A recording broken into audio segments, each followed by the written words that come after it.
Hello everyone. आज का हम लोग का टॉपिक है पाइथागोरन ट्रिपलेट। पाइथागोरस थ्योरम पढ़े हो ना, वही पाइथागोरन ट्रिपलेट यहाँ पर है। पाइथागोरस थ्योरम में हम लोग एक राइट एंगल ट्रायंगल के बारे में पढ़े थे कि उसका perpendicular square plus base square is equal to उसका हाइपोटेनस स्क्वायर होता है। से 3 square plus 4 square is equal to 9 plus 16, 3 का स्क्वायर 9, 4 का स्क्वायर 16, कितना आया 25। तो 25 किसका स्क्वायर है भाई? तो 25 5 का स्क्वायर है। तो देखो, ये परपेंडिकुलर बेस किसी दोनों में से किसी को कुछ भी बोल दो और ये एक हाइपोटेनस बनता था। तो कोई भी नंबर, यानी तुम बोल सकते हो कि किसी भी दो नंबर का स्क्वायर का सम का जो रिजल्ट आएगा वो एक नेचुरल नंबर का स्क्वायर होगा। तो ये जो तीनों नंबर है यानी 3, 4 और 5, तीनों का तीनों पाइथागोरन ट्रिपलेट, ट्रिपलेट मतलब ग्रुप ऑफ 3, पाइथागोरन ट्रिपलेट कहलाएगा। किसी भी दो नंबर का स्क्वायर का सम, जैसे यहाँ पे 3 और 4 का स्क्वायर है ना, 3 का स्क्वायर 9, 4 का स्क्वायर 16 का सम क्या आया भाई? तो उसका सम आया 25। तो 25 5 का स्क्वायर है।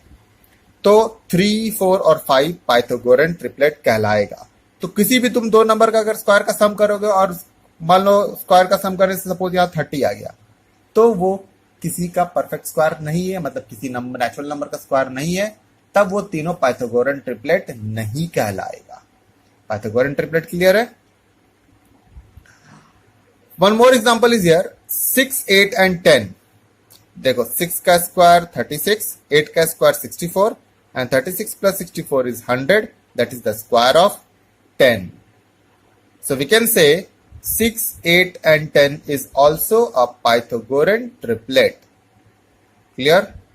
उस तरह से बहुत सारे एग्जांपल्स है, तुम एग्जांपल्स को देख सकते हो।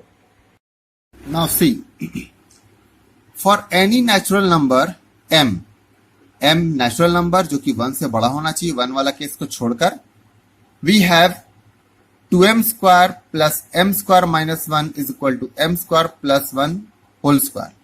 मतलब अभी जो 3 नंबर हम लोग देखे थे ना, 3 का स्क्वायर प्लस 4 का स्क्वायर इक्वल टू 5 का स्क्वायर, वो जो ट्रिपलेट होगा वो ट्रिपलेट इस फॉर्मेट में होगा। यानी उसका पहला ट्रिपलेट कौन होगा? 2m, और एक ट्रिपलेट होगा m स्क्वायर माइनस 1, और एक ट्रिपलेट होगा m स्क्वायर प्लस 1। 3 ट्रिपलेट होगा। तीनों नंबर, कोई भी पाइथागोरन ट्रिपलेट ले लो, तुम देखोगे कि वो तीनों नंबर इस फॉर्मेट में बैठ रहा है। किस फॉर्मेट में?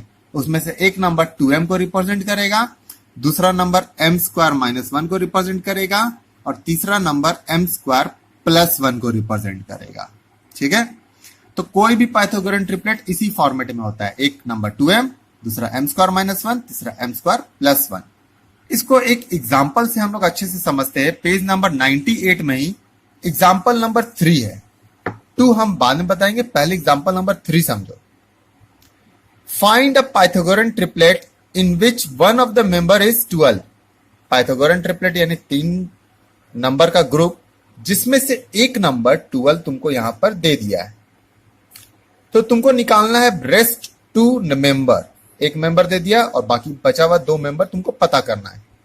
तो देखो भाई, हम लोग अभी सीखे थे, ट्रिपलेट जो होता है वो या तो 2m के फॉर्म में होता है, या m स्क्वायर प्लस 1 के फॉर्म में होता है, या m स्क्वायर माइनस 1 के फॉर्म में होता है। तो हमको देखना पड़ेगा कि ये 12 किस फॉर्मेट में है। तो पहले 12 को हम m स्क्वायर माइनस 1 एज्यूम करके देखते हैं। तो m square minus 1 is equal to 12 अगर करते हैं तो m square is equal to 13 होता है। यानी m यहाँ पे तो ये तो किसी का स्क्वायर है नहीं, तो m हम लोग अभी पढ़े ना, m should be a natural number. तो बट यहाँ पर m square is equal to 13, यानी m का वैल्यू होगा √13, और √13 तो कोई उसका एग्जैक्ट वैल्यू तो निकलता ही नहीं है। तो यानी ये m स्क्वायर माइनस 1 के फॉर्मेट में नहीं है।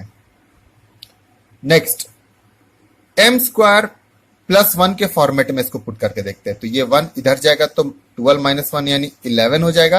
यानी m square is equal to 11, यानी m इज इक्वल टू √11।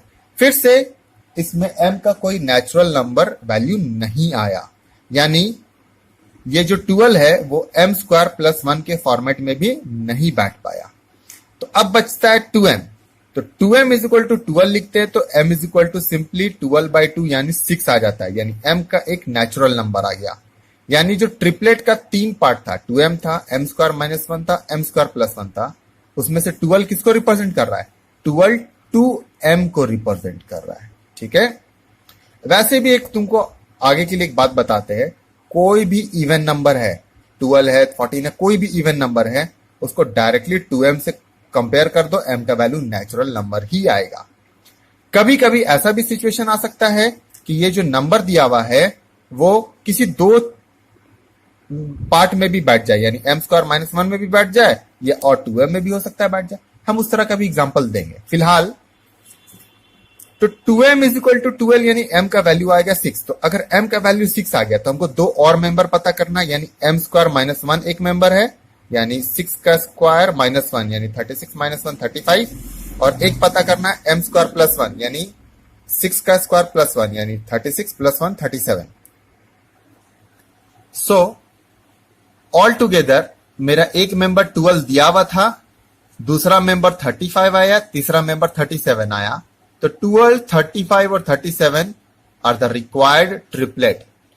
अब देखो सॉल्यूशन का प्रेजेंटेशन देखो, तुमको ये काम और ये काम बिल्कुल भी नहीं करना है।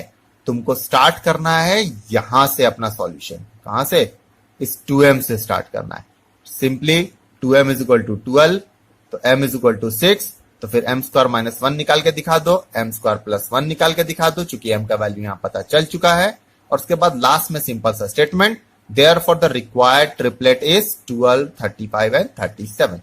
बस इतना सा वर्क करना है। ये जो ऊपर में ये वर्क है ना, इस काम को नहीं करना है हम लोग को। क्लियर? ये काम तुम अपना रफ में चेक करने के लिए देख सकते हो कि तुम्हारा जो नंबर दिया हुआ है वो किस फॉर्मेट में बैठ रहा है। इवन नंबर है तो सिंपली 2m में बैठा दो, कुछ दिक्कत ही नहीं है। सो इससे रिलेटेड क्वेश्चन है एक्सरसाइज 6.2 का क्वेश्चन नंबर 2 ऑल। देखो इस सारे क्वेश्चन में सब का सब इवन नंबर, यानी सबको 2m में पुट कर दो, m का वैल्यू निकाल लो और rest 2 member of the triplet पता कर लो। क्लियर? सो आज का वर्क सबसे पहले एग्जांपल 3 बनाओगे और उसके बाद एक्सरसाइज 6.2 का क्वेश्चन नंबर 2 बनाओगे। आफ्टर दैट एक और एग्जांपल है, एग्जांपल नंबर 2। इसको समझो अच्छी से। Write a Pythagorean triplet whose smallest member is 2, 8। जिसका स्मॉलेस्ट मेंबर क्या है? 8 है। यहां पर वन ऑफ द मेंबर 8 नहीं बोला। अगर वन ऑफ द मेंबर 8 बोलता तब तो मेरे पास बहुत ऑप्शन था। यहां पे बोलता है कि स्मॉलेस्ट मेंबर 8 होना चाहिए। ठीक है, तो देखो ये m² - 1 में बैठाते हैं इसको, तो ये बहुत अच्छे से बैठ जाता है। m² - 1 इधर लेके गए तो m² = 9 हो गया, यानी m का वैल्यू 3 नेचुरल नंबर आ गया। यानी एक फॉर्मेट यानी m² - 1 8 हो गया, तो उस हिसाब से m का वैल्यू 3 हो गया, और 2m का वैल्यू निकाल लेंगे और m² + 1 का वैल्यू निकाल लेंगे। दैट इज 6, 8 और 10। 8 ऑलरेडी दिया हुआ था, 6 और 10 हम फाइंड आउट किए। तो 6, 8 और 10 are the Pythagorean triplet. But इसमें सबसे छोटा मेंबर कौन हो गया? 6 हो गया ना, 8 सबसे छोटा मेंबर नहीं हुआ। दैट्स व्हाई ये सॉल्यूशन पॉसिबल नहीं है। अब हम जब 2m लेते हैं 8 को, तो देखो m का वैल्यू m = 4 आ जाता है, और फिर उस हिसाब से m² - 1 और m² + 1 निकाल लेते हैं।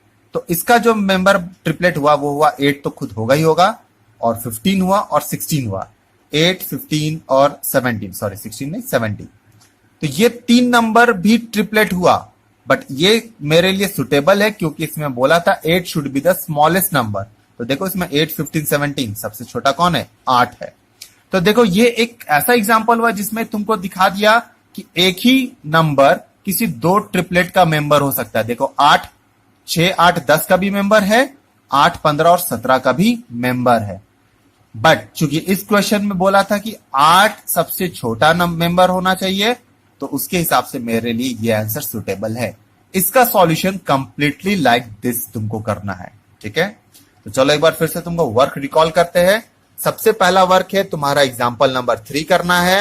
आफ्टर दैट एक्सरसाइज 6.2 का क्वेश्चन नंबर 2 ऑल करना है, और आफ्टर दैट एग्जाम्पल 2 कंप्लीट करना है। So by this we have completed our exercise 6.2.